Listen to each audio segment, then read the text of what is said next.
Hello everyone, আজকে আর একটা নতুন ব্লগ নিয়ে তোমাদের কাছে চলে এসেছি। আজকে খাস দোস্ত খাটের তলায় ঢুকে আছে, তাই একটু পরে তোমাদের সঙ্গে দেখা করাবো।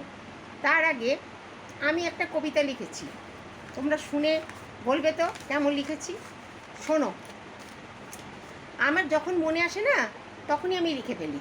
ধরো রাতে 2টোর সময় জেগে আছি, ঘুম আসছে না, হঠাৎ মনে হলো খাতা পেন নিয়ে লিখে ফেললাম, কিন্তু লেখার সাথে পরেই কিন্তু আমি আবার ভুলে যাই। তারপরে আমি আবার দেখে বলতে পারি না। তাই দেখে দেখে আমার লেখাটা একটু পড়ছি, তোমরা মন দিয়ে শুনে বলবে তো, কমেন্ট করবে আমি ঠিক কবিতা লিখতে পারি কি পারি না। যদি বলো পারি, তাহলে আমি অনেক কবিতা লিখবো আর তোমাদের কাছে শোনাবো। শোনো তাহলে। নীল আকাশে বকের দল, সরি 1 মিনিট দাঁড়াও, পাখাটা বন্ধ করি, নাহলে আওয়াজ হচ্ছে। 1 মিনিট দাঁড়াও।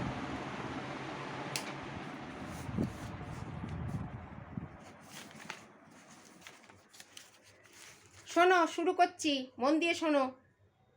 নীল আকাশে বকের দল ডানা মেলে চলে দূর দূরান্তে, ছুটে চলেছে অজানা দেশে সুদূর কোন প্রান্তে।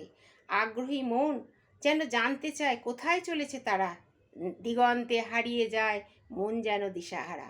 হঠাৎ যেন মনে হয় মনটা যদি ডানা মেলে উড়ে যায়, দেখতে পেতাম ওই নীল দিগন্তে কি আছে, কি আছে সেথায়।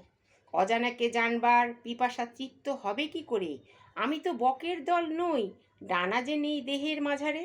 হে সৃষ্টি, স্রষ্টা বলে জানেছে সবাই তোমায়, জীব জগৎকে এত ভাগে ভাগ করেছ বলাই বাহুল্য তাই। জন্ম মৃত্যু হাসি কান্না চলছে অনুক্ষণ, ধরার মাঝে থাকবো যে আমরা কে কতক্ষণ। মৃত্যুর পর জন্ম হলে দিও 2টি ডানা, বকের শাড়ির সাথে যাব, উড়ে যাব, থাকবে না কোমানা। খুশির জোয়ার আনবো মনে, ঘুরবো আমি নীল গগনে, তৃপ্ত হবে হৃদয় আমার, পূর্ণ হবে প্রহর গোনা।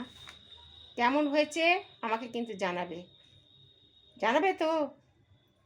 চলো একবার খাস দোস্তকে দেখিয়ে দিই, চলো। এই যে আমার খাস দোস্ত, এই নে ডোডো, এদিকে তাকা।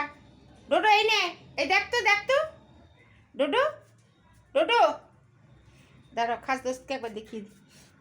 একবার দাঁড়াও, অন্ধকার লাইটটা জ্বালি। এই যে,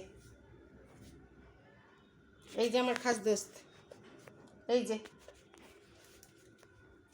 এই যে দেখো বসে আছে, দেখেছো তোমরা? এই যে দেখেছো, এই যে দেখেছো, এই যে আমার দোস্ত, এই যে আমার দোস্ত, এই যে আমার দোস্ত।